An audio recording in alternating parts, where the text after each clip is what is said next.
السلام عليكم ورحمة الله وبركاته. الحمد لله نحمده ونستعينه ونستغفره ونؤمن به ونتوكل عليه ونعوذ بالله من شرور أنفسنا ومن سيئات أعمالنا من يهده الله فلا مضل له ومن يضلل فلا هادي له وأشهد أن لا إله إلا الله وحده لا شريك له وأشهد أن محمدا عبده ورسوله أما بعد. கண்ணியத்திற்குரிய எல்லாம் வல்ல அல்லாஹ் ஜல்ல ஷானஹு தஆலாவின் நல்லடியார்களே, அல்லாஹுடைய பேரருளால் இஸ்லாத்தின் ஆதாரம் இறைவனின் வஹி மட்டுமே என்ற இந்த தொடர் நிகழ்ச்சியில 3வது நாளில் நாம் எல்லாம் அமர்ந்திருக்கிறோம். இந்த மார்க்கத்திற்கு அல்லாஹ்வுடைய வஹி மட்டும்தான் ஆதாரம். அல்லாஹ்வுடைய வஹி இல்லாமல் வேறு எதுவாக இருந்தாலும் அதற்கு இஸ்லாத்திற்கு எந்த சம்பந்தமும் இல்லை என்பதற்கு ஏராளமான சான்றுகளை நம்ம 2 நாட்களாக நம்ம பார்த்தோம். அதுல முக்கியமான ஒரு சான்றாக இன்றைய தினம், மார்க்கத்தில் நீங்கள் யாரும் பிரிந்து விடாதீர்கள். அல்லாஹ் திருக்குர்ஆன்ல பல வசனங்கள்ல சொல்லுகிறார், நீங்கள் பல விஷயங்கள்ல பிரிந்திருப்பீர்கள். மனிதர்கள் என்று சொன்னால் மொழியால் பிரிந்திருப்பார்கள், தேசத்தால் பிரிந்திருப்பார். ஒருத்தர் இந்தியன் சொல்லுவான், அவனும் முஸ்லீமா இருப்பான். ஒருத்தர் அமெரிக்கான்னு சொல்லுவான், அவனும் முஸ்லீமா இருப்பான். தமிழன் அவனும் முஸ்லீமா இருப்பான். மலையாளி முஸ்லீம் இருப்பான். அதே மாதிரி பல விஷயங்களில் நம்ம பிரிந்து இருப்போம். குலம், கோத்திரம், ஊரு, இந்த மாதிரியான பல விஷயங்கள்ல பிரிந்து இருப்போம். மார்க்கங்கிற பேர்ல பிரியலாமா? இதான் மேட்ரு. எதுல பிரியலாமோ அதுல நம்ம பிரியக்கூடாதுன்னு நினைக்கிறோம். எதுல பிரியக்கூடாதோ அதில் நாம பிரிந்திருக்கிறோம். அல்லாஹ்வோட திருமறை குர்ஆன்ல என்ன சொல்லி காட்டுறான்னு கேட்டா, யா அய்யுஹன்னாஸ், மனிதர்களே, இன்னா ஹலக்னாக்கும் மின் ஸக்கரின் வ உன்ஸா, உங்களை ஒரு ஆண் ஒரு பெண்ணிலிருந்து படைத்திருக்கிறோம். நம்ம எல்லாரையும் அல்லாஹ் படைச்சது ஒரு ஆண் ஒரு பெண்ணிலிருந்து தான். வ ஜஅல்னாக்கும் ஷுஅபன் வ கபாயில லிதஅரஃபு, உங்களை கிளைகள் கோத்திரங்களாக நாம் ஆக்கி இருப்பது ஒருவரை ஒருவர் பிரித்து அறிந்து கொள்வதற்காக. அப்ப இருக்குது, அதெல்லாம் கிளை கோத்திரம் இப்படி எல்லாம் இருப்பது தப்பு இல்லை. இந்த கிளை ஒசத்தி அந்த கிளை தாழ்த்தின்னு சொன்னாதான் தப்பா போகும். அதே மாதிரியான அடிப்படையில் நம்ம பல பிரிவுகள் இருப்பது தப்பு கிடையாது. ஆனால் எதுல பிரியக்கூடாது? மார்க்கத்தில் பிரியக்கூடாது. எனக்கு ஒரு மார்க்கம், உனக்கு ஒரு மார்க்கம். எனக்கு ஒரு விதமான கொள்கை, உனக்கு ஒரு விதமான கொள்கை. எனக்கு ஒரு விதமான நோன்பு, உனக்கு ஒரு வேற விதமான நோன்பு. இப்படி வணக்க வழிபாடுகள்ல, இபாதத்துல, மார்க்கத்துல, தீனுல பிரியக்கூடாது என்று அல்லாஹ் பல இடங்கள்ல நம்மளுக்கு எச்சரிக்கிறான். அதுல ஒரு வசனம் தான் நேற்று இறுதியாக நம்ம சொன்னோம். அதுல அல்லாஹ் என்ன சொல்கிறான்? மூசா நபி அவர்களுக்கும், ஈசா நபி அவர்களுக்கும், நூஹ் நபி அவர்களுக்கும், முஹம்மதே உமக்கும் நாம் சொல்லக்கூடிய செய்தி என்னவென்று சொன்னால், அன் அகீமுத்தீன வலா தஃபர்ரகு ஃபீஹி, இந்த தீனை நிலைநாட்டுங்கள், தீனில் பிரிந்து விடாதீர்கள். மார்க்கத்தில் பிரிஞ்சிடக்கூடாது. அப்ப மார்க்கத்தில் பிரியக்கூடாது என்ன அர்த்தம்? எப்ப பிரிவோம்? எப்ப பிரியாம இருப்போம்? ஒருவன் சொல்கிறான் என்று கேட்டு நடந்தால் பிரிய மாட்டோம். மார்க்கத்தில் ஏன் பிரிவினை வருதுன்னு கேட்டா, அல்லாஹ் சொன்னதை மட்டும்தான் கேட்பேன் அப்படின்னு எல்லாரும் முடிவெடுத்தால் ஒரு முடிவா தான் இருக்கும், பிரிவு வராது. எப்ப பிரிவு வரும்? அல்லாஹ் ஒரு பக்கம் ஒரு செய்தியை சொல்ல, அல்லாஹ்வுக்கு மாத்தமா வேற ஒருத்தர் இஸ்லாத்தின் பெயரால் ஒரு செய்தியை சொல்ல, ரெண்டையும் நம்ம ஏற்றுக்கொள்ளும் பொழுது, ஒரு சாரார் இதை ஏத்து, ஒரு சாரார் அதை ஏற்றுக்கொள்ளும் பொழுது பிரிவினை ஏற்பட்டு போயிடுது. அப்ப தீனில் பிரிவினை வரக்கூடாது என்கிற வாசகமே எதை சொல்லுதுன்னு கேட்டா, மார்க்கத்தில் அது அனுமதிக்கப்பட்டு நினைக்கிறாங்க. எந்த அளவுக்கு என்று சொன்னால், ஷாபி, ஹனபி, மாலிக், ஹம்பலின்னு சொல்லிக் கொடுக்கிறார்கள். 4 வெவ்வேறு, 4 சரி என்கிறார்கள். ஷாபிங்கிறவர் மத்த 3 சரிதான், இதுவும் சரிதான். ஹனபிங்கிறவர் மத்த 3 சரிதான், நாங்க சொல்றோம் சரிதான். அப்ப 4ஆக பிரிவது, 5ஆக பிரிவதெல்லாம் சரின்னு நினைக்கிறாங்க. அப்ப சரின்னு நினைக்கிறதுக்கு என்ன காரணம்? தீனில் பிரிவினை கூடாது என்பதை அவங்க விளங்கவே இல்லை. மார்க்கத்தின் பெயரால் எத்தனை விதமாகவும் தொழுது கொள்ளலாம், மார்க்கத்தின் பெயரால் எத்தனை விதமாகவும் நோன்பு வைத்துக் கொள்ளலாம், மார்க்கத்தின் பெயரால் ஹலால் ஹராம்களை எப்படி வேண்டாலும் பிரித்துக் கொள்ளலாம். ஒருவருக்கு ஹலாலா இருப்பது இன்னொருக்கு ஹராம் ஆக்கிக் கொள்ளலாம், ஒருவருக்கு ஹராமா இருக்கிறது இன்னொருத்தருக்கு ஹலால் ஆக்கிக் கொள்ளலாம். இதெல்லாம் தவறு இல்லைன்னு நினைக்கிறாங்க. அதுக்கு தான் அல்லாஹ் இந்த இடத்துல மறுப்பாக சொல்லுகிறான். 42வது அத்தியாயத்தில் 13வது வசனத்தை சொல்லுகிறான், வலா தஃபர்ரகு ஃபீஹி, தீனில் மார்க்கத்தில் நீங்கள் பிரிந்து விடக்கூடாது. ஒரு மார்க்கம் தான். ஒரு மார்க்கம் என்பது எதை சொல்லுகிறது? ஒரு மார்க்கம் எப்ப இருக்கும்? வஹி மட்டும்தான் ஆதாரம் என்று இருந்தால்தான் அது ஒரு மார்க்கமாக இருக்கும். பல பேருடைய சொல்லை கேட்டால் பல மார்க்கமாகிவிடும். ஒருத்தன் சொல்ல கேட்டால் ஒரு மார்க்கமா இருக்கும். அந்த ஒருத்தன் யாரு? நம்மளை எல்லாம் படைத்த இறைவன் தான். இதைத்தான் நான் வசியத்து பண்ணி இருக்கிறேன், எல்லாத்துக்கும் இதைத்தான் அறிவுறுத்தி இருக்கிறேன் என்று அல்லாஹ் இந்த வசனத்தை சொல்லி காட்டுகிறான். இதுவும் நமக்கு என்ன சொல்லுதுன்னு கேட்டா, இஸ்லாத்தினுடைய ஆதாரம் வஹி மட்டும்தான். அதே மாதிரி வழக்கமாக அந்த ஒற்றுமையின் கயிறு சொல்லுவாங்க இல்லையா, அது 103 அந்த வசனத்தில் அல்லாஹ் என்ன சொல்றான்? வாத்தஸிமு பிஹப்லில்லாஹி ஜமியா, அல்லாஹ்வுடைய கயிற்றை எல்லோரும் சேர்ந்து பிடித்துக் கொள்ளுங்கள். ஜமியா அனைவரும். அல்லாஹ்வுடைய கயிறுங்கள் இந்த குர்ஆனை, வஹியை, வேதத்தை அனைவருமாக சேர்ந்து பிடித்துக் கொள்ளுங்கள். வலா தஃபர்ரகு, பிரிஞ்சிடாதீங்க. இது பிடித்துகள் எல்லாம் ஒன்னு சேரணும் அல்லாஹ் சொல்றான்.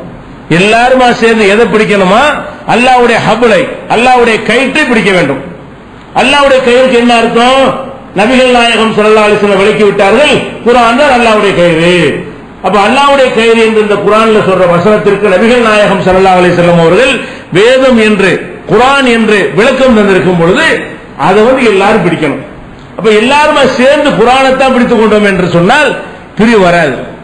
அதை பிடிக்க தவறுனீங்கன்னா, ஒருத்தர் இந்த கைத்தை பிடிச்சி ஒருத்தர் அங்க தொங்குற கைத்தை பிடிச்சான்னு வைங்க, அவன் வேற இவன் வேற ஆயிரும், பிரிஞ்சிடறான். எல்லாருமா சேர்ந்து அந்த உறுதியான முறிந்து போகாத இந்த ஒரு கயிறை பிடித்தால்தான் அவங்க வெற்றி பெற முடியும். அதுக்கு தான் இதுல அல்லாஹ்வுடைய கயித்தை எல்லாரும் சேர்ந்து பிடிங்க என்று அல்லாஹ் சொல்றான். இதுவும் எதை காட்டுது என்று சொன்னால், இந்த தீன் ஒண்ணுதான், ஒருத்தன் அல்லாஹ் சொல்றது மட்டும்தான் மார்க்கம் என்பதற்கு ஆதாரமாக இருக்கிறது. அதே மாதிரி நபிகள் நாயகம் ஸல்லல்லாஹு அலைஹி வஸல்லம் அவர்களை பார்த்து அல்லாஹ் சொல்றான் 6வது அத்தியாயத்துல 153வது வசனம். என்ன சொல்றான்னு கேட்டா, வ அன்னஹாதா ஸிராத்தி முஸ்தகீமா, நபியே நீங்கள் மக்கள்கிட்ட போய் சொல்லுங்கள், இந்த இதுதான் நான் இப்ப உங்களுக்கு வாழ்ந்து காட்டுறேனே, போதிச்சுக்கிட்டு இருக்கிறேனே, உங்களுக்கு அறிவுரையாக சொல்கிறேனே, இதுதான் என்னுடைய ஒரே நேரான வழி. ஒரு வழி அன்னஹாதா ஸிராத்தி, இதுதான் என்னுடைய பாதை, முஸ்தகீமன் நேரான ஒரே பாதை இதுதான், ஃபத்தபியூஹு, இந்த ஒரு பாதையை தான் நீங்கள் பின்பற்ற வேண்டும். வலா தத்தபியூ சுபுல, பல வழிகளை பின்பற்றி விடாதீர்கள். எல்லாருமா சேர்ந்து ஒரு வழியை பின்பற்றணும். அனைத்து முஸ்லிம்கள் அந்த ஒரு வழிதான் இருக்க வேண்டும். பல வழிகளை நீங்கள் பின்பற்றினீர்களே ஆனால் ஃபதஃபர்ரக பிக்கும் அன் சபீலிஹி, பல வழியை பின்பற்றினால் அந்த ஒரு வழியை விட்டு உங்களை திசை திருப்பிவிடும். அப்ப நபிகள் நாயகம் ஸல்லல்லாஹு அலைஹி வஸல்லம் அவர்களை பார்த்து அல்லாஹ் எப்படி சொல்ல சொல்றான்னு கேட்டா, இந்த 23 வருஷம் நான் உங்கள்கிட்ட வாழ்றேன், உங்களுக்கு போதனை செஞ்சிருக்கிறேன், இந்த போதனை வாழ்ந்து காட்டி இருக்கிறேன், சொல்லி இருக்கிறேன், அங்கீகரிச்சிருக்கிறேன், இதுதான் நான் காட்டின பாதை. இது ஒரு பாதை தான். இந்த ஒரு பாதையை தான் நீங்கள் பின்பற்ற வேண்டுமே தவிர இதை விட்டுட்டு வேற பாதைகளை நீங்க பின்பற்றினீர்களே ஆனால் இதை விட்டுட்டீங்கன்னு அர்த்தம். இதையும் பின்பற்ற அதையும் பின்பற்றுன்னு சொல்லவே முடியாது. ஒருத்தர் ரோடு இருக்கிறது, பிரதான சாலையில போய்கிட்டு இருக்கிறவன் இன்னொரு பக்கம் திரும்பிட்டான்னு சொன்னா அதை விட்டுட்டான்னு அர்த்தம். இதுலயும் போற அதுலயும் போறேன்னு சொல்ல முடியுமா? இதுல அதுலயும் போக முடியுமா? 2 சாலைகள் இருக்கும் பொழுது ஒரு சாலையில போனா அதுல போய்கிட்டு இருக்க வேண்டும். வேற பக்கம் எப்ப திரும்பிட்டானோ அவன் பிரதான சாலை விட்டு விட்டான், சரியான பாதை விட்டு விலகி விட்டான். அது அல்லாஹ் உதாரணத்தின் மூலம் சொல்றான். ஃபதஃபர்ரக பிக்கும் அன் சபீலிஹி, அவனுடைய அந்த ஒரு வழியை விட்டு உங்களை திசை திருப்பிவிடும். பல வழிகளை பின்பற்றாதீங்க. இஸ்லாத்தின் பெயரால் பல வழி கூடாது. சாபி, ஹனபி, மாலிகி, ஹம்பலி எதுவுமே கூடாது. ஒரு வழிதான் நபி வழி. அந்த ஒரு வழிதான் இருக்க வேண்டுமே தவிர இஸ்லாத்தின் பெயரால் பல வழி இருக்கக்கூடாது. பல வழி சென்றால் இந்த ஒரு வழி விட்டு விட்டீர்கள். இதை சொல்லிட்டு அல்லாஹ் சொல்றான், லாலிக்கும் வஸ்ஸாக்கும் பிஹி லஅல்லக்கும் தத்தகூன், நீங்கள் இறையச்சம் உடையவர்களாக ஆவதற்காக இதைத்தான் அல்லாஹ்வாகிய நான் உங்களுக்கு வலியுறுத்துகிறேன். வஸான வசியத், வசியத்துனா மரணிக்கிற நேரத்தில் முக்கியமான செய்தியை சொல்லுவாங்க இல்லையா, அது வசியத்து. அல்லாஹ்வுக்கு மரணம் கிடையாது. அல்லாஹ் வசியத்து செய்யறான் என்றால் முக்கியத்துவம் படுத்தி சொல்றான்னு அர்த்தம். அப்ப தாலிக்கும் வஸ்ஸாக்கும் பிஹி லஅல்லக்கும் தத்தகூன், நீங்கள் இறையச்சம் உடைய மக்களாக ஆவதற்காக வேண்டி இதைத்தான் நான் உங்களுக்கு வலியுறுத்துறேன். பேசிக்க கரெக்டா வச்சுக்கிறேங்க. ஒரு வழிதான், பல வழி வேண்டாம். நான் சொன்ன ஒரே பாதையில் இருங்க. என் தூதர் எந்த வழியை செஞ்சு காட்டினாரோ அந்த வழியை விட்டு விலகிறாதீங்க. இதை 6வது அத்தியாயத்துல 153 அல்லாஹ் சொல்லி காட்டுறான். அதே மாதிரி அல்லாஹ் சொல்றான் இன்னொரு வசனத்துல, வலா தனாஸவு, பாதியை சொல்லுவாங்க, வலா தனாஸவு, நீங்கள் சண்டையிட்டுக் கொள்ளாதீர்கள், தப்ஷலு தல்ஹப ரீஹிக்கும், இதனால் நீங்கள் கோழையாகி விடுவீர்கள், உங்களுடைய பலம் குன்றிவிடும். இப்படின்னு இருக்கிறனால ஒத்துமையாக இருக்கணும். சில ஆளுக்கு இந்த வசனத்தை எடுத்து காட்டுவாங்க, முந்தி உள்ள விட்டுருவாங்க. அல்லாஹ் என்ன சொல்றான்னு கேட்டா, அத்தியுல்லாஹ வ ரசூலுஹு, அல்லாஹ்வுக்கும் ரசூலுக்கும் கட்டுப்படுங்கள், வலா தனாஸவு, அதுல சண்டையிட்டுக் கொள்ளாதீர்கள். இந்த சண்டையிட்டுக் கொள்ளாத மட்டும் பிரிச்சுக்கிடுவாங்க. அல்லாஹ் ரசூல் கட்டுப்படுங்க, அதுல முரண்பட்டு விடாதீர்கள். அதுல முரண்பட்டால் நீங்கள் பலம் கொண்டு விடுவீர்கள். அல்லாஹ் ரசூல் கட்டுப்படுறதுல எல்லாம் ஒன்றிணைந்தால் மட்டும்தான் அதுல நீங்க வெற்றி பெற முடியும் அப்படிங்கிற கருத்துல 8வது அத்தியாயத்துல 46வது வசனத்தில் எல்லாம் சொல்லி காட்டுகிறான். அப்ப இதெல்லாம் தீனை பிரிக்க கூடாது. தீன் ஒரு தீன் தான், ஒரு மார்க்கம் தான், பல மார்க்கம் இல்ல. இதுகளெல்லாம் நமக்கு எதை சொல்லுகிறது? வஹி மட்டும்தான் மார்க்கம். அந்த ஒரு மார்க்கம் எது?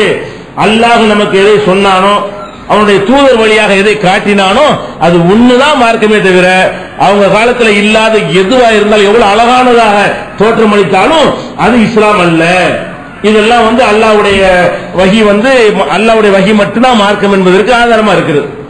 இது போக பல இடங்கள்ல மனிதனுக்கு மற்றவர்களுக்கு அதிகாரம் கொடுக்கிறோம்ல, இதெல்லாம் கடுமையா கண்டிக்கிறான்.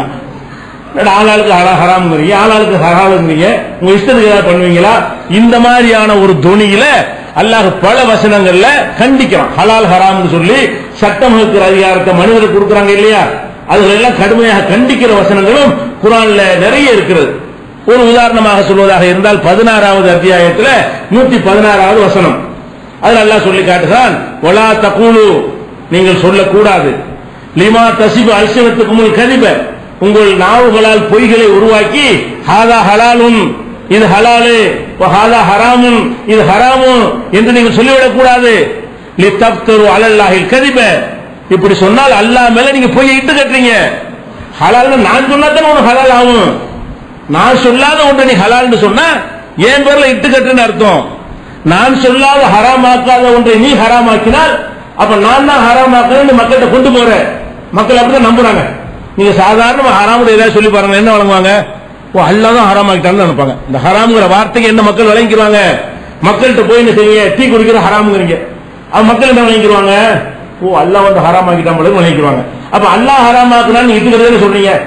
ஒரு விஷயத்தை நீங்க ஹராம் நீங்களா சொல்றீங்க, ஒரு விஷயத்தை நீங்களா ஹலால் தீர்ப்பளிக்கிறீங்க. அல்லாஹ் தான் அதை சொன்னாங்க மக்கள் வழங்குவாங்க.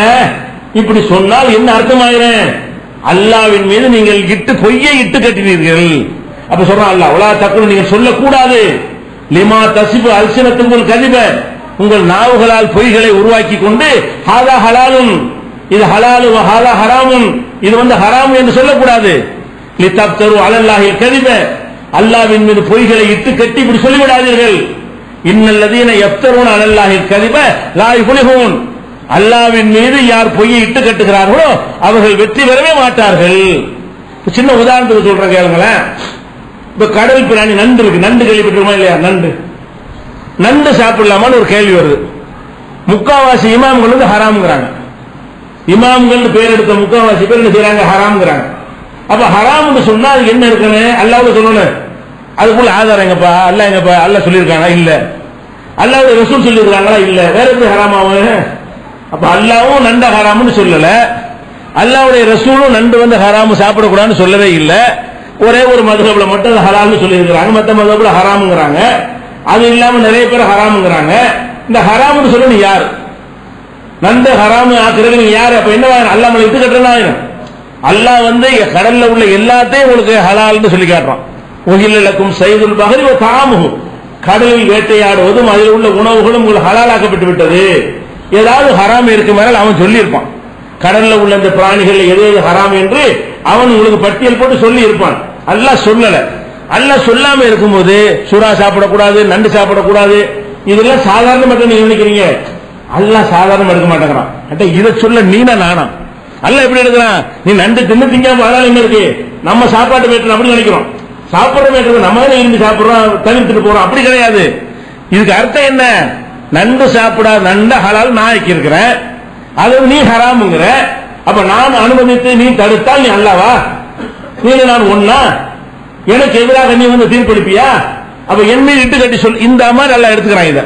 அப்ப அந்த மாதிரி நம்ம நிறைய பார்க்கிறோம். ஹாலா ஹலால் ஹராம்னு சொல்லி இந்த மாதிரியான ஒரு அடிப்படையில் இருக்கிறது.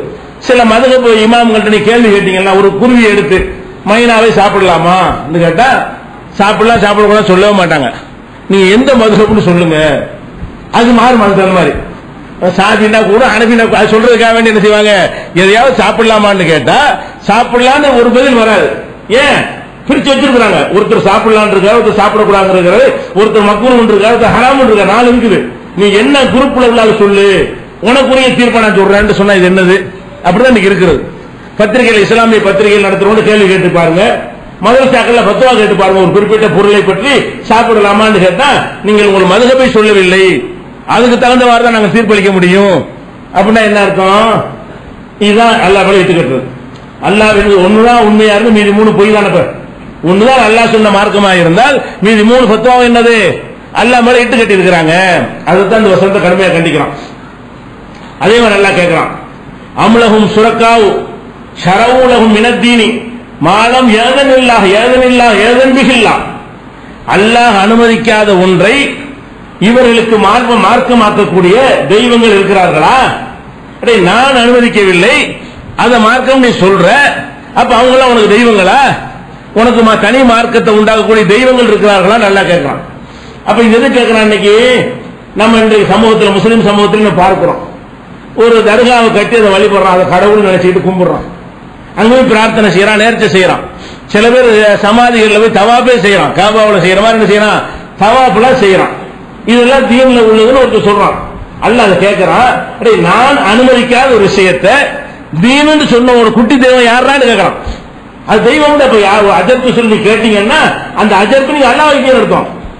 என்ன அல்லாஹ் சட்டம் போடணும், அல்லாஹ் இதை அனுமதிக்கல, இவர் அனுமதிக்கிறாரு, அப்ப யார் உனக்கு அவர் தெய்வமா? அப்ப நான் அனுமதிக்காத ஒன்றை உனக்கு அனுமதித்த அந்த தெய்வம் யார்? அப்படி ஏதாவது தெய்வங்கள் இருக்கிறார்களா, குட்டி தெய்வங்கள் இருக்கிறார்களா என்று கடுமையான கோபத்தோடு அல்லாஹ் என்ன செய்யறான், இந்த வார்த்தையை கேட்கறான். நான் தான் இந்த மார்க்கத்துக்கு அதிகாரி, என் மார்க்கத்தில் நான் அனுமதிக்காத ஒன்றை எவனை அனுமதித்தால் நான் பொறுத்துக் கொள்ள மாட்டேன். அந்த கருத்து 42வது அத்தியாயத்தில் 21வது வசனத்தில் அல்லாஹ் சொல்றான். எப்படி சொல்றான்?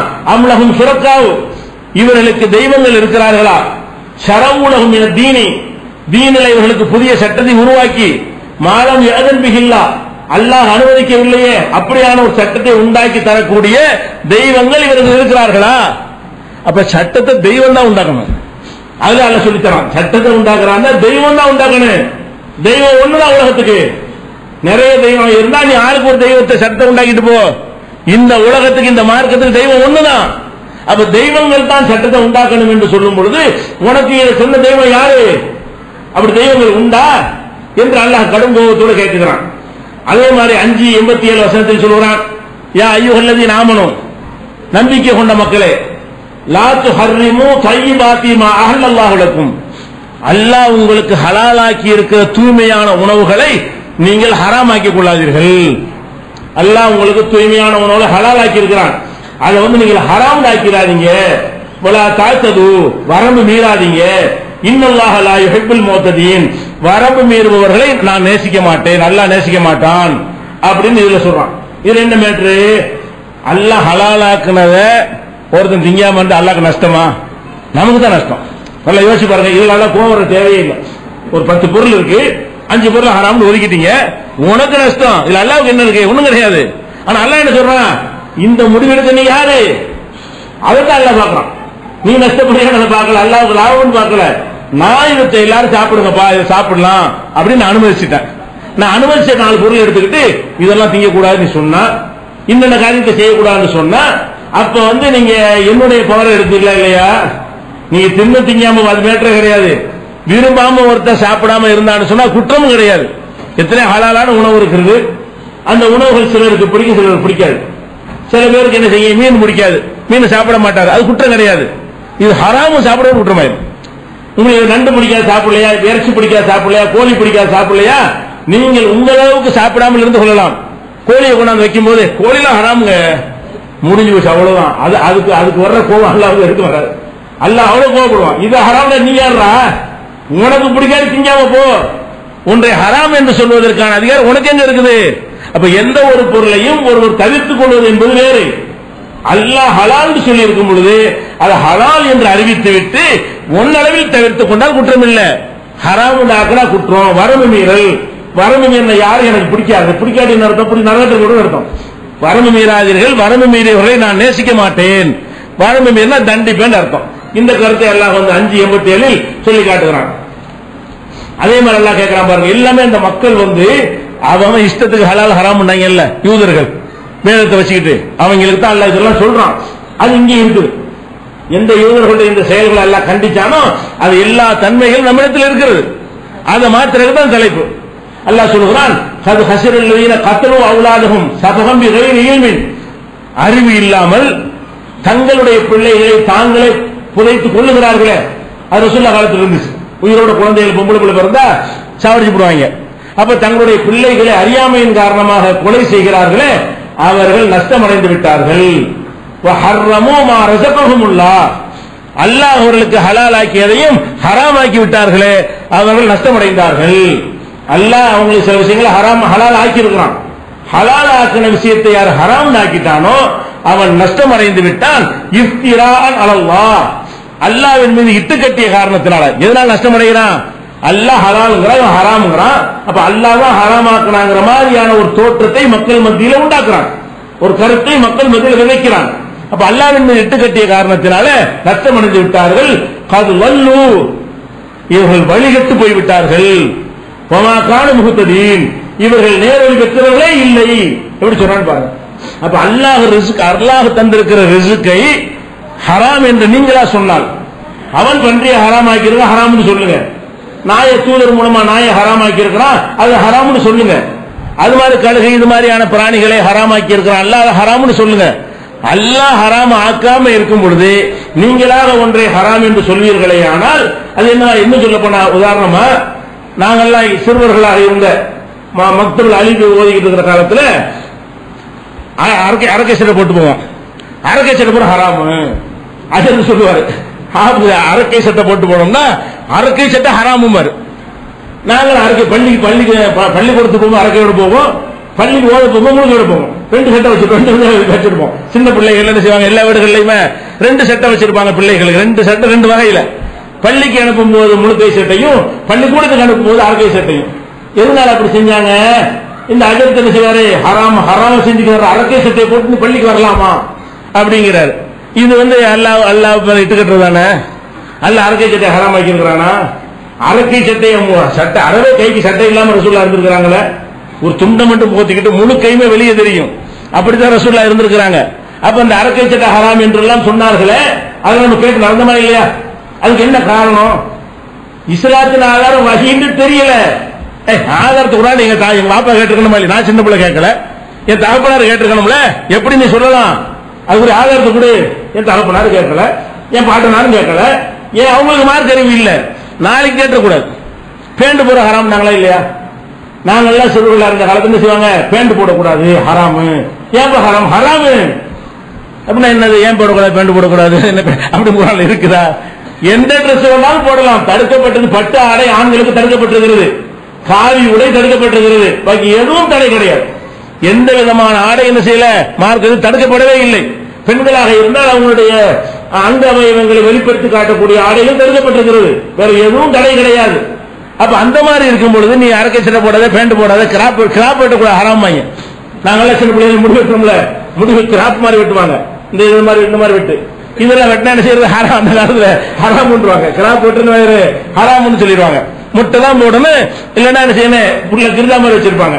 இந்த 2 வகையை தவிர எல்லாம் ஹராம். எதுக்கு சொல்றோம்னு கேட்டா, வாயில வந்த மணிக்கெல்லாம் மார்க்கத்தை சொன்னாங்க. அல்லாஹ் சொல்றபடி நடக்கத்தான் செஞ்சிச்சு. யூதர்கள் என்ன செஞ்சாங்களோ அந்த மாதிரி நம்முடைய சமுதாயத்தில் உலமாக்களும் செஞ்சார்கள். அதுதான் அல்லாஹ் கேட்கிறான், அலா ஹர்ரமு மா ரஸகஹுமுல்லாஹ், அல்லாஹ் உங்களுக்கு ரிஸ்க் அளித்திருக்கிறதை ஹராமாக்கினார்களே, அவர்கள் நஷ்டமடைந்து விட்டார்கள். இஃப்திரான் அலல்லாஹ், அல்லாஹ்வின் மீது இட்டு கட்டியதற்காக நஷ்டமடைந்து விட்டார்கள். கது வல்லு, நிச்சயமாக வழிகட்டு விட்டார்கள். வமா கானு முஹ்ததீன், அவங்க நேர்வழி பெற்றவர்களாக இல்லவே இல்லை. இது 6:140 சொல்லி காட்டுறான். அதே மாதிரி 7:32 கேட்கிறான்ல, குல் நபியை கேளுங்கள், மன் ஹர்ரம ஜீனத்தல்லாஹ், அல்லாஹ்வுடைய ஜீனத்தை ஹராமாக்கியவன் யாரா? கேள்வி மாதிரி கேட்கிறான். மன் ஹர்ரம ஜீனத்தல்லாஹ், அல்லாஹ்வுடைய ஜீனத்தின அலங்காரம், கவர்ச்சி. இந்த உலகத்தில் எத்தனை கவர்ச்சியான விஷயங்கள் அல்லாஹ் படைத்திருக்கிறான். அந்த ஜீனத்துகளை ஹராமாக்கியவன் யார்? நாங்கள் அந்த ஜீனத்தை ஹராம், குற்றாலம், அந்த கொடைக்கானல் போகல, கொடைக்கானல் ஊட்டிக்கலாம். நாங்க மாரசால படிக்கும் போனா பெரிய பா மாதிரி பார்ப்பாங்க, கொடைக்கானல் போறான், இல்ல சினிமா படை போற மாதிரி பார்ப்பாங்க, அடுத்து வரலாம். ஏன்னு கேட்டா அதெல்லாம் ஜீனத்து. அல்லாஹ் தன்னுடைய வல்லமையை காட்டுவதற்காக படைச்சிருக்கான். அதை பார்த்து ரசித்து அல்லாஹ்வுடைய வல்லமை, அல்லாஹ்வுடைய சக்தியை புரிஞ்சுக்கிறோம். அதுக்காக வேண்டி சுத்தி பார்க்கிற ஒரு அவசியமே இருக்கு மார்க்கத்துல. அதெல்லாம் என்ன செய்வாங்க, ஹராம் பண்ணுவாங்க. அல்லாஹ் வெளிப்பா தன்னை அல்லத்தி அகரஜல் இபாதிஹி, தன்னோட அடியார்களுக்காக அல்லாஹ் வெளிப்படுத்திருக்கான பூமியில அந்த ஜீனத்துகளை அந்த அலங்காரங்களை எல்லாம் ஹராமாக்கணும்னு யாருக்காண்டு கேட்கறான்? யாருன்னு கேளு, உனக்கு யார் ஹராமாக்க உனக்கு அதிகாரம் தந்தா அப்படிங்கிற அடிப்படையில் கோபமா கேட்கறான். அதே மாதிரி ஒரு தையிபாத்தில் மின ரிஸ்கி, உணவுகளில் தூய்மையான உணவுகளை ஹராமாக்கினவன் யார்? இந்த அலங்காரத்தை ஹராமாக்கினவன் யார்? அல்லாஹ் தந்தது ரிஸ்கை ஹராமாக்கினவன் யார் என்று கேட்டுவிட்டு நபிக்கு பதில் சொல்றான். குல் நபி நீங்க சொல்லுங்கள், ஹியல் இல்லதீன ஆமனு, இந்த கவர்ச்சியான உலகத்து பொருள்கள் எல்லாம் மூமினானவர்களுக்கு பில் ஹயாத்தி துன்யா, துன்யாவிலே அவர்களுக்கு இது இருக்கிறது. ஹாலிசத்தன் யௌமல் கியாமா, கியாமனாலே அங்கே உங்களுக்கு இருக்கிறது. ஒண்ணு மத்தவனுக்கு கிடையாது. நமக்கு தான் ரெண்டு, இங்கே அந்த கவர்ச்சியை ஹலாலாக்கி இருக்கிறான். நல்லவர்கள் நடந்தால் சொர்க்கத்தில் அங்கே தருவான் என்று அல்லாஹ் அது ஹலால் என்பதற்கு ஒரு ஆதாரத்தோடு சுட்டி காட்டுகிறான். இது 7:32 இருக்கிறது. அதே மாதிரி 4 மாசம் இஸ்லாத்தில் புனிதமான மாசம். 4 புனிதமான மாசம் என்னன்னா போர் செய்யக்கூடாத மாசம். புனிதம்னா என்ன, ரமலானுக்கு நிகரான மாதமே இல்லை. ஆனா அந்த 4 ரமலான் வராது. புனித மாதம் சொல்றோம்ல, புனித மாதத்தில் எது வராது? இந்த ரமலான் மாசம் வராது. ரமலான்ல பதில் போர் நடந்துச்சு.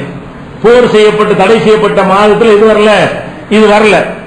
முஹர்ரம், துல்காதா, துல்ஹஜ், ரஜப், இந்த 4 மாசம் தான் இருக்கு போர் செய்யக்கூடாது என்று தடுக்கப்பட்டிருந்த ஒரு மாதம்.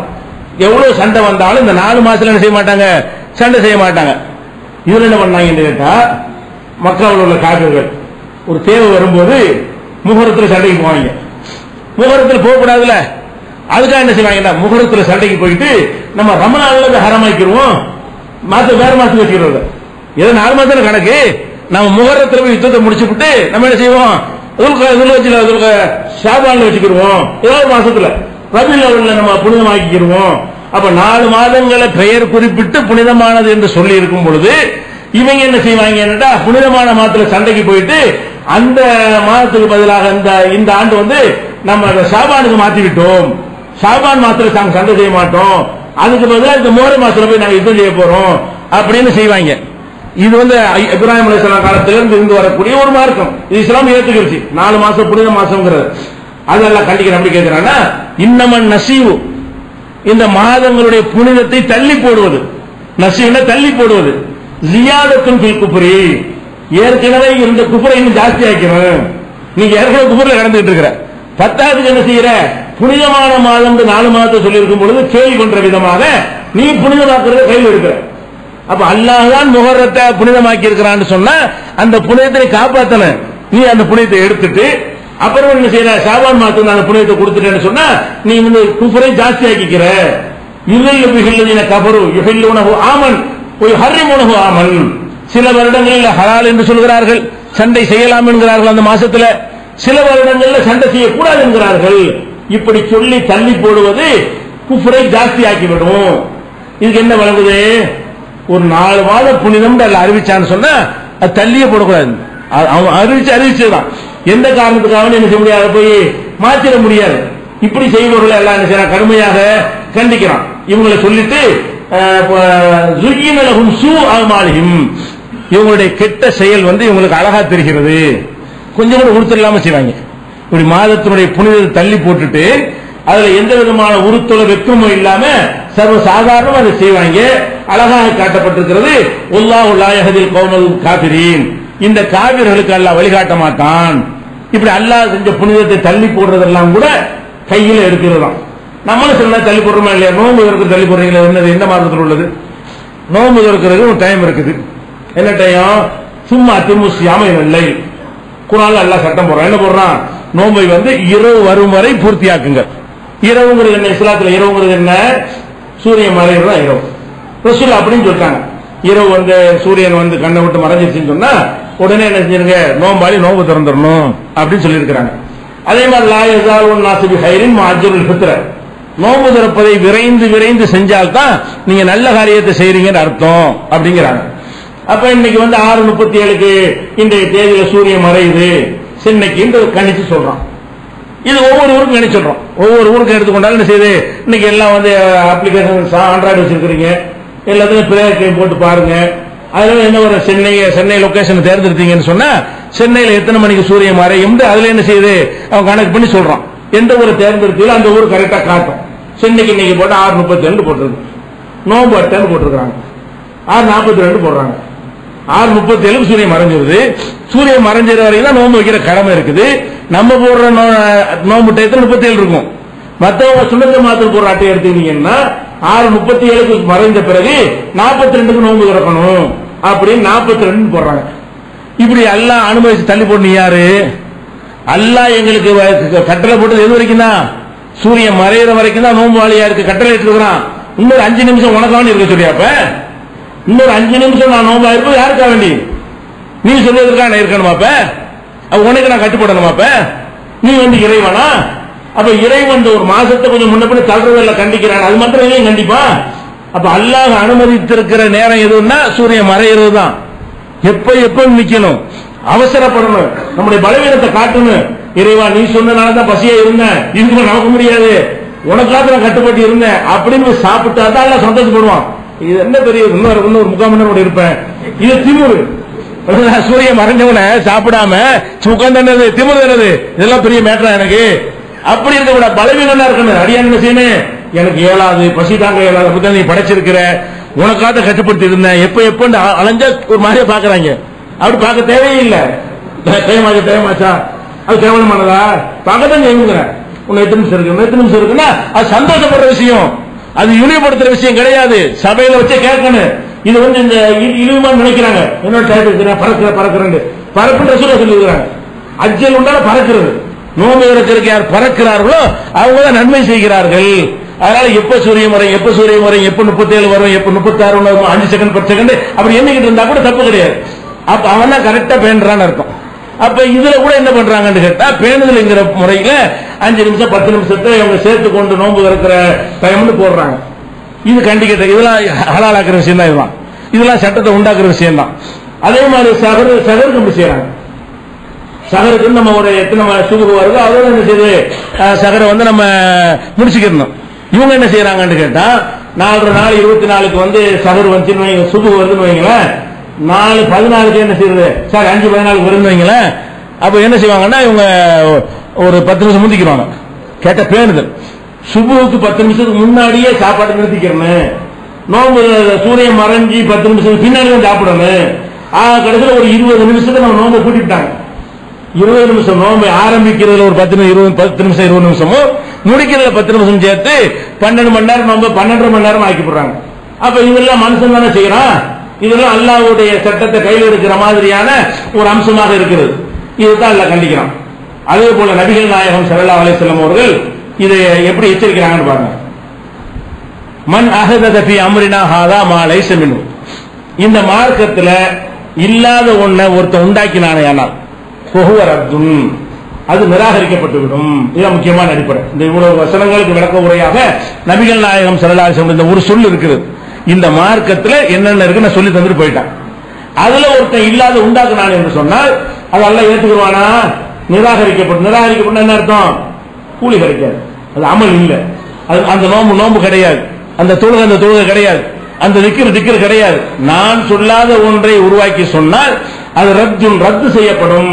ரத்து செஞ்சா என்ன அர்த்தம்? ஒண்ணும் கிடைக்காது. இது நபிகள் நாயகம் ஸல்லல்லாஹு அலைஹி வஸல்லம் சொன்னதாக புகாரியில 2697வது ரிசல்ட் இருக்குது. அதே மாதிரி நபிகள் நாயகம் ஸல்லல்லாஹு அலைஹி வஸல்லம் சொல்றாங்க, மன் அமில அமலன் லைஸ அலைஹி அம்ருனா ஃபஹுவ ரத்துன், எனது உத்தரவு இல்லாமல் ஒரு அமலை யாராவது செய்தார், என்னுடைய வழிகாட்டுதல் இல்லாமல் ஒரு அமலை யாராவது செய்வார்களேயானால் ஃபஹுவ ரத்துன், அது நிராகரிக்கப்படும். இது முஸ்லிம்ல 3442. அப்ப ரசூல் ஸல்லல்லாஹு அலைஹி வஸல்லம் வந்து 2 விஷயம் சொல்றாங்க. நான் சொல்லாத ஒன்றை உண்டாக்கினால் அது ரத்து செய்யப்படும். என்னுடைய கட்டளை ஆர்டர் இருக்கணும். அந்த ஆர்டரை கொண்டுதான் தீனுங்கிற பேர்ல எதையும் செய்யணும். ஒரு புதுசா ஒரு தஸ்பீஹ் செய்றீங்களா, அல்லாஹ்வுடைய ரசூல் சொன்னாங்களான்னு பார்க்கணும். புதுசா ஒரு 2 ரக்காத்தை உண்டாக்குறீங்களா, புதுசா தொழுக போறீங்களா, அப்படி ரசூல் ஸல்லல்லாஹு அலைஹி வஸல்லம் சொன்னாங்களான்னு பார்க்கணும். அப்ப எந்த ஒரு அமலை நம்ம செய்வதாக இருந்தாலும் அல்லாஹ்வுடைய ரசூல் சொல்லி இருக்கிறார்களா என்று பார்க்கணும். அப்படி இல்லை என்று சொன்னால் அது ரத்து செய்யப்படும். இப்படி எச்சரித்திருக்கிறார்கள். அதே போல நபிகள் நாயகம் ஸல்லல்லாஹு அலைஹி வஸல்லம் அவர்கள் ஒவ்வொரு குத்பாவிலும், நம்ம தான் எல்லா குத்பாவிலும் சொல்றது இல்லை, அவங்க குத்பாவில் சொல்லிக்கொண்டே இருப்பார்களாம். என்ன சொல்லுவாங்க? அல்லாஹ்வெல்லாம் புகழ்ந்து விட்டு அல்லாஹ்வுடைய கண்ணியத்தை சொல்லிவிட்டு இன்ன அஸ்தகல் ஹதீஸ் கிதாபுல்லாஹ், செய்திகளில் உண்மையானது அல்லாஹ்வுடைய வேதம். இது சொல்லுவாங்க ஒவ்வொரு முறையிலேயும் மக்களுடைய உள்ளத்துல பதிய வைப்பதற்காக வேண்டி. செய்திகள்ல மெய்யானது எது? மிக உண்மையான அல்லாஹ்வுடைய வேதம் தானே. மனுஷன் பேச்சுல பொய்யெல்லாம் வந்துருதானே செய்யும். இன்ன அஸ்தகல் ஹதீஸ் கிதாபுல்லாஹ், அல்லாஹ் ஹதீஸ் செய்திகள் ரொம்ப உண்மையான செய்தி அல்லாஹ்வுடைய வேதம். அஹ்ஸனல் ஹதீஸ், வழிகாட்டுதலில் அழகான வழிகாட்டுதல் ஹதீ முஹம்மதின், இந்த முகமதுவை வழிகாட்டுதல் ரசூலுல்லாஹ் சொல்லுவாங்க. அதாவது செய்திகளில் மெய்யானது அல்லாஹ்வுடைய வேதம், வழிகாட்டுதலில் சிறந்தது இந்த முகமதுடைய வழிகாட்டுதல். சொல்லிவிட்டு ஷர்ரல் உமூரி முஹதஸாத்துஹா, காரியங்களில் மிக மிக கெட்டது என்ன தெரியுமா? எனக்கு பின்னால் உண்டாக்கப்பட்டது. நான் சொல்லாம, இறை தூதர் என்று நான் வழிகாட்டாம நீங்களா உண்டாக்குறீங்களா மார்க்கம், அதுதான் காரியங்களில் மிக மிக கெட்டது. ஷர்ரல் உமூரி முஹதஸாத்துஹா, புதிதாக உருவாக்கப்பட்ட காரியங்கள் தான் மார்க்கத்தின் பெயரால. இதெல்லாம் புதுசா உண்டாக்கப்பட்டது, இது கெட்டது கிடையாது. இது மார்க்கத்தின் பெயரால் உண்டாக்கப்படல. நீங்க கட்டிக்கிற வாட்சி மார்க்கத்தின் பெயரால உண்டாக்கல. நீங்க வச்சுக்கிற போன்லாம் கூட புதுசா உண்டாக்கப்பட்டதுதான், அது கெட்டது கிடையாது. இது மார்க்கத்தில் உண்டாக்குறது. இப்படி 2 ரக்காத் தொழுவு, இப்படி 4 ரக்காத் தொழுவு, இப்படி நீங்க அப்படி ஆயிடுவே, இப்படி உண்டாக்குறாங்கல்ல, இப்படி உண்டாக்குவது மகா கெட்டது. அதுல ஒரு சொல்றாங்க குல்ல முஹதஸத்தின் பிதா, புதிதாக இப்படி உருவாக்குற எந்த காரியமாக இருந்தாலும் அனைத்துமே பிதஅத், அனாச்சாரம். குல்ல பிதஅத்தின் லலாலா, ஒவ்வொரு பிதஅத்தும் வழிகேடு. குல்ல லலாலத்தின் பின்னார், ஒவ்வொரு வழிகேடு நரகத்தில் கொண்டே சேர்த்து விடும்.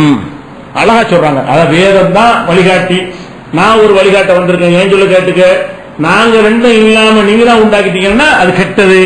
கெட்டதெல்லாம் பிதஅத்து, பிதஅத்தெல்லாம் வழிகேடு, வழிகேடெல்லாம் நரகத்துக்கு போகும் என்பதை நபிகள் நாயகம் ஸல்லல்லாஹு அலைஹி வஸல்லம் அவர்கள் அடிக்கடி தமது உரையில் குறிப்பிடுவார்கள். அப்படிங்கிற ஒரு செய்தி நசைங்கிற நூல்ல 1578வது ஹதீஸில் இருக்கிறது. அப்ப இதெல்லாம் எதை காட்டுகிறது? இஸ்லாத்தினுடைய ஆதாரம் வஹி மட்டும்தானே தவிர அல்லாஹ் சொல்லாம ரசூல் சொல்லாம நம்மளாக ஏதாவது உண்டாக்குனாமையானால் அது எவ்வளவு நல்லது மாதிரி தெரிஞ்சாலும் சரி, அதுக்கு தண்டனை நரகம் தான் கிடைக்கும். நரகம் கிடைக்குன்னு வருது. செஞ்ச தப்புங்கிற ஒரு விஷயம் ரத்து செஞ்சு அமல் கூலி இல்லாம போற விஷயம் இல்ல, நரகத்தை கொண்டு சேர்க்கிறோம். இதையே செஞ்ச, இது நான் சொன்னா, நான் சொல்லாத ஒண்ணு நீ செஞ்சீங்கன்னா உனக்கு நரகம் தான் தருவேன், சொர்க்கம் கிடைக்காது. உதாரணத்தை சொல்வதாக இருந்தால் இந்த மேராஜ் நோம்பு வைக்கிறாங்க, நீ பாக்குறீங்க ரஜப் 27 அப்பெல்லாம் விளக்கு லைட்லாம் போட்டுக்கிட்டு மேராஜுக்கு சிறப்பா ஒரு நோம்பு வைக்கிறாங்க. அப்ப மேராஜ் நோம்பு வைக்கிறேன்னு குர்ஆன்ல எங்கேயாவது இருக்கா? இல்ல. மேராஜ் அன்னைக்கு நோம்பு வைக்க ரசூலுல்லாஹ் சொன்னாங்களா?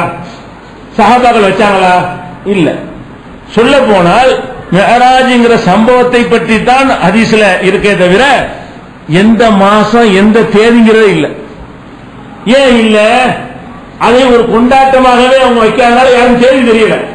ரசூலுல்லாஹ் மேராஜுக்கு போனாங்கிற செய்தி அறிவிக்கப்படுவதே தவிர அது எத்தனாம் ஆண்டு நடந்தது, என்ன மாசம், எந்த டேட்லன்னு சொல்லப்படல. அதுக்கு ரஜப் 27 பொய்யா சொல்லிட்டு இருக்கிறாங்க. அப்ப என்றைக்கு மேராஜ் நடந்து நமக்கு மேராஜ் நம்பணும். மேராஜ் என்ற விண்வெளி பயணத்தை நம்ம நம்பணும். நபிகள் நாயகம் ஸல்லல்லாஹு அலைஹி வஸல்லம் அவர்களை அல்லாஹ் தன்னுடைய வல்லமையை கொண்டு விண்ணுலகம் வரை அழைத்து சென்றான். அதுல எந்த டவுட்டும் கிடையாது. அதுக்கு ஆதாரம் இருக்கிறது. அது எத்தனாம் தேதி இல்ல, என்ன மாசம் இல்ல, தெரியல, அறிவிப்பு இல்ல. ஏன் அறிவிப்பு இல்ல? அதுக்கு ஒரு வருஷம் நோன்பு வச்சிருந்தா தெரியும், டேட் கரெக்டா தெரியும்ல. வருஷம் நோன்பு வச்சு ஏதாவது இபாதத்தை செஞ்சிருந்தாங்கன்னு சொன்னா அந்த டேட் மறக்காம இருக்கும்லங்க. லைலத்துல் கத்ர் மறக்காம, ரமலான் மறக்காம இருக்குதா இல்லையா? அதையே மறந்து வச்சு மக்களுக்கு தெரியல. அது ஒரு கொண்டாடத்துக்குரியதாக இருக்கவில்லை. அப்போ இந்த மேராஜும் நோன்பு வைக்கிற நன்மை கிடைக்குமா நரகம் கிடைக்குமா? இப்ப நோன்பு நல்லதா இருக்கலாம். இங்க மேற்று என்ன? எந்த நான் சொல்லாத ஒன்றை நீ உண்டாக்கினால் ரத்து செய்யப்படும். இரண்டாவது அது பிதஅத்துல சேரும்.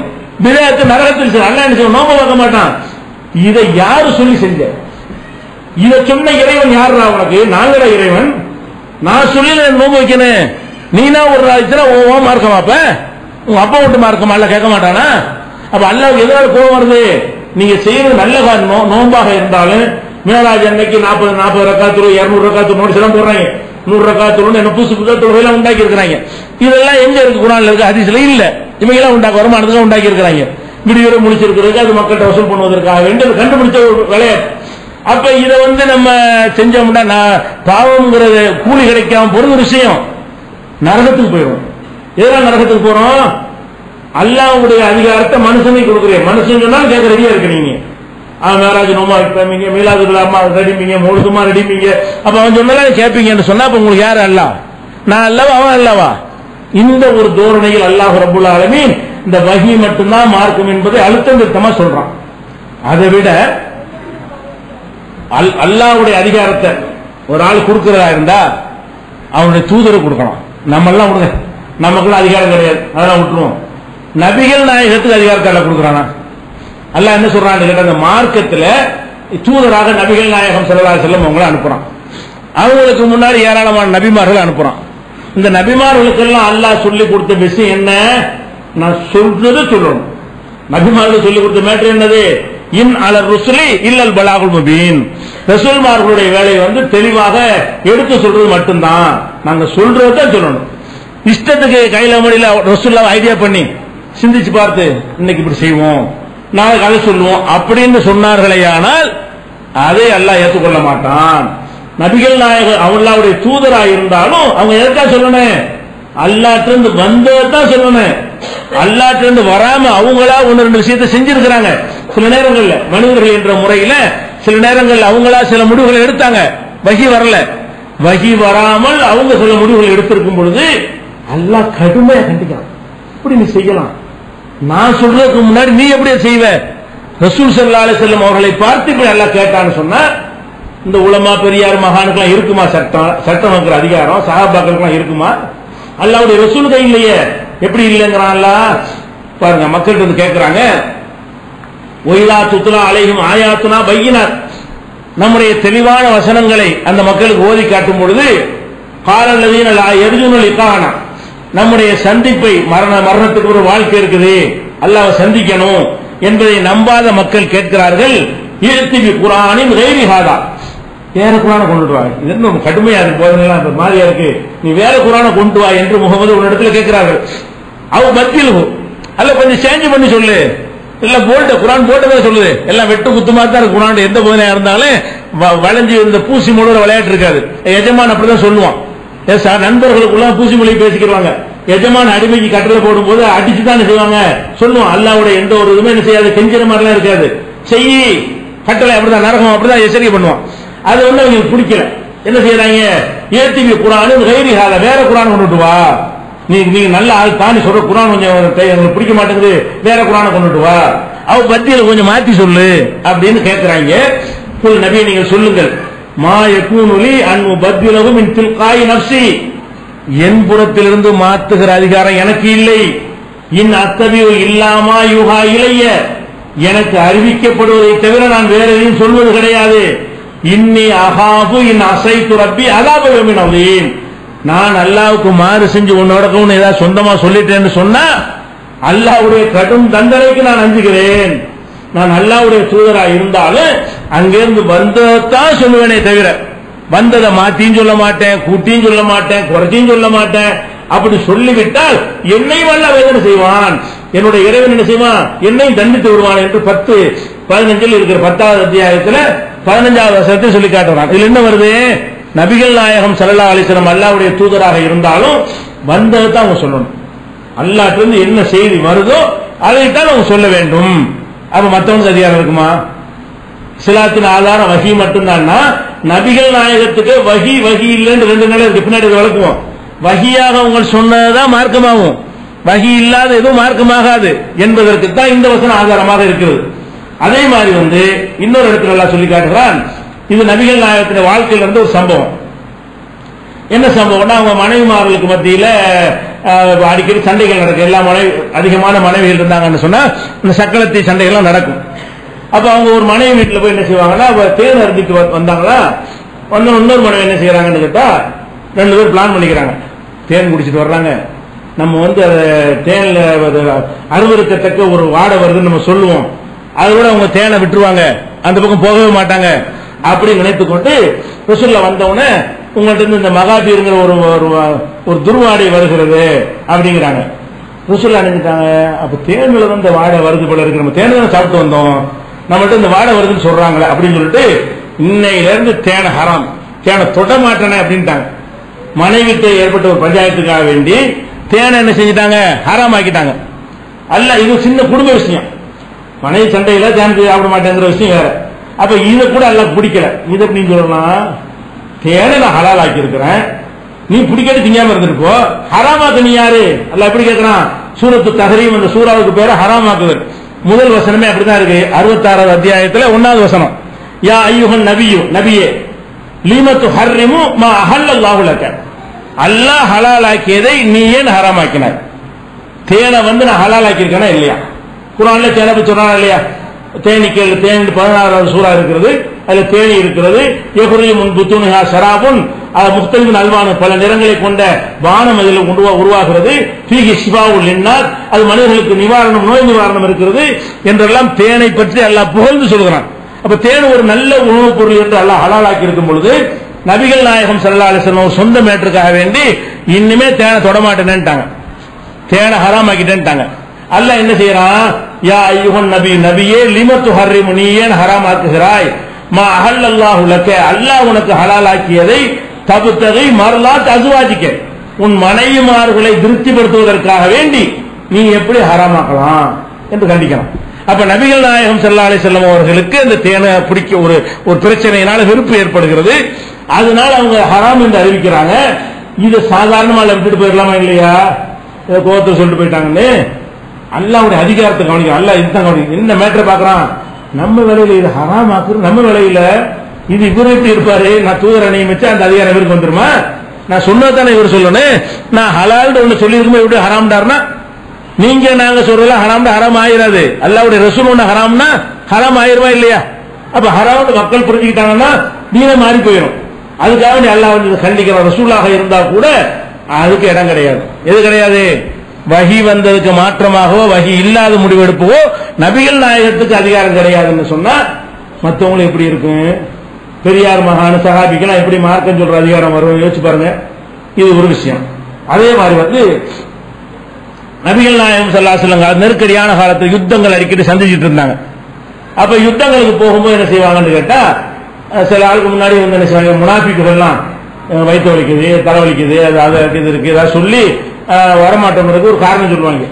ரசூல் ஸல்லல்லாஹு அலைஹி வஸல்லம் கேட்க சரி போங்கடா வரவங்கலாம் போன்னு அனுப்பி விட்டாங்க. அல்லாஹ் என்ன செய்யலாம், அதை கண்டிக்கலாம். நீ எப்படி ஏன்ட்டு கேட்கணும்?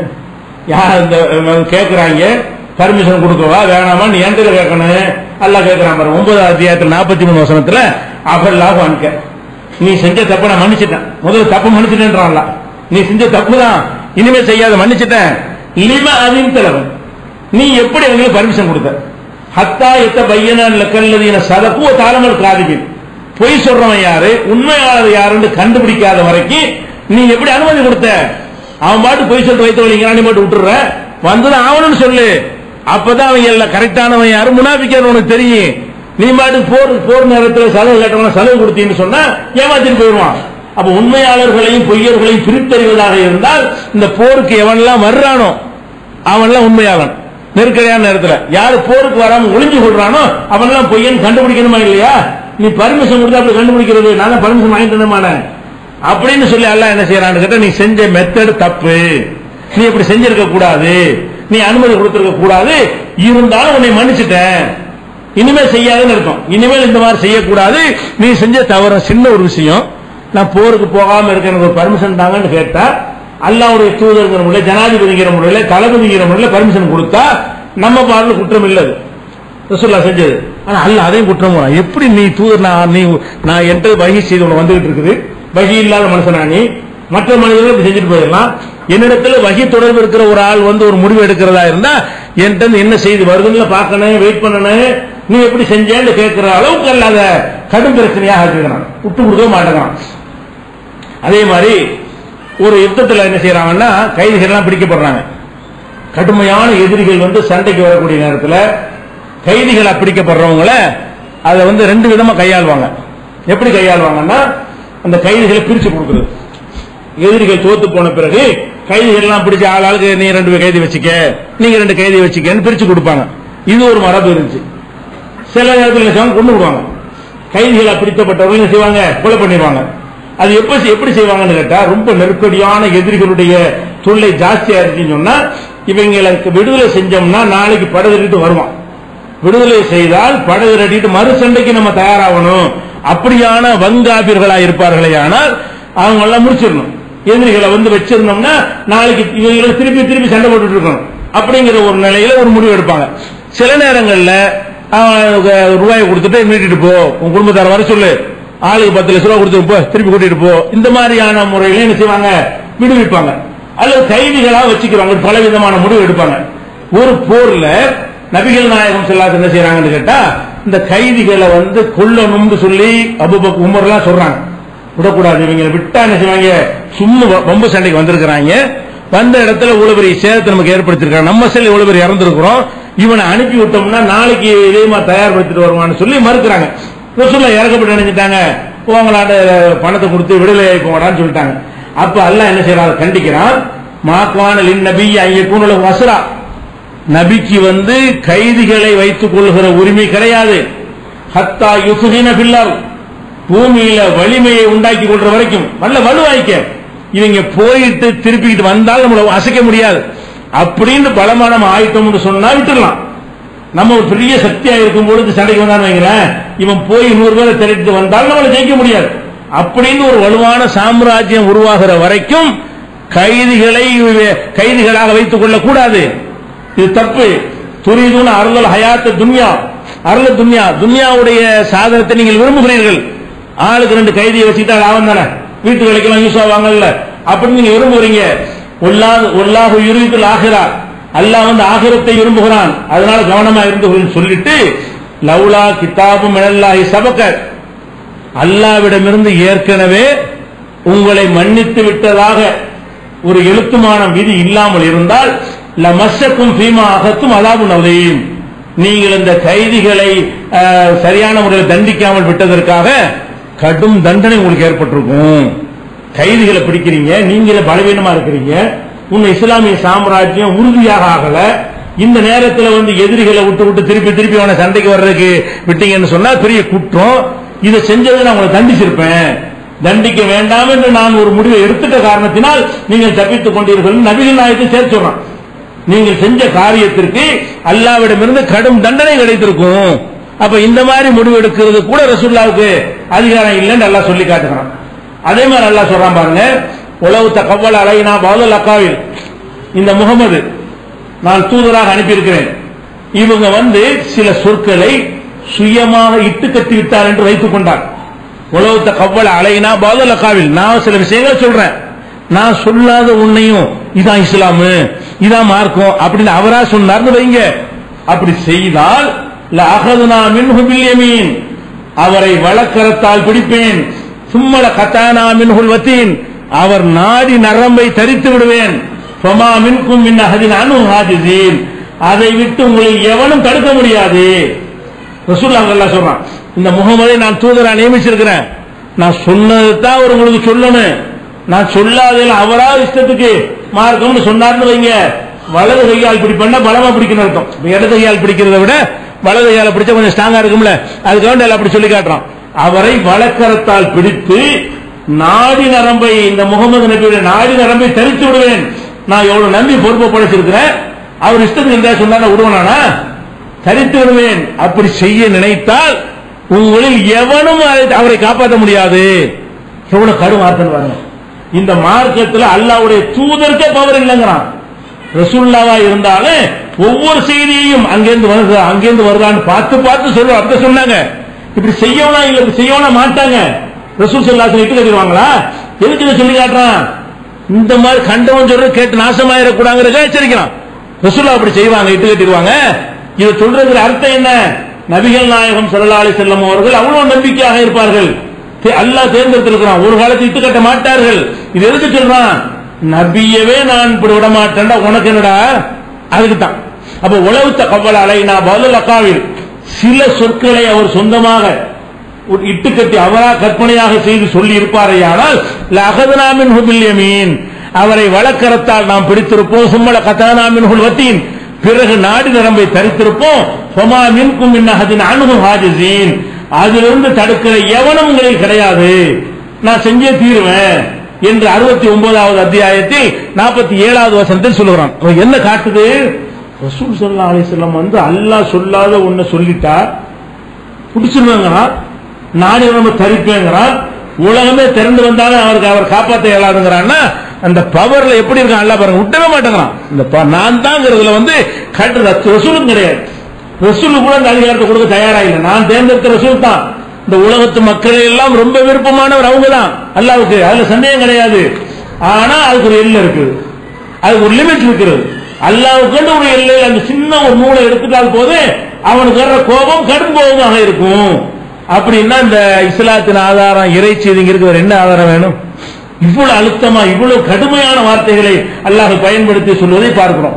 இது அல்லாம இன்னும் நிறைய சான்றுகள் இருக்கு. இந்த மார்க்கத்தில் யாருக்குமே எந்த ஒரு அதிகாரத்தையும் அல்லாஹ் தரவில்லை என்பதற்கு இன்னும் ஏராளமான சான்றுகள் இருக்கின்றன. இன்ஷா அல்லாஹ் அவற்றை அடுத்தடுத்த நாள்ல பார்க்கலாம்.